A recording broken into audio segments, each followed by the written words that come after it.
You ask Tiger to solve. This deals with linear equations with one unknown. The final result is x equals -15. Let's solve it step by step. Swap sides. Group all constants on the right side of the equation. Add 11 to both sides.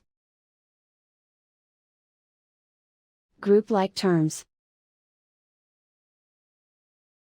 Simplify the arithmetic.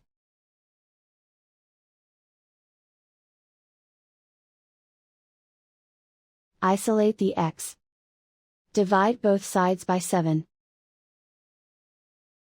Simplify the fraction.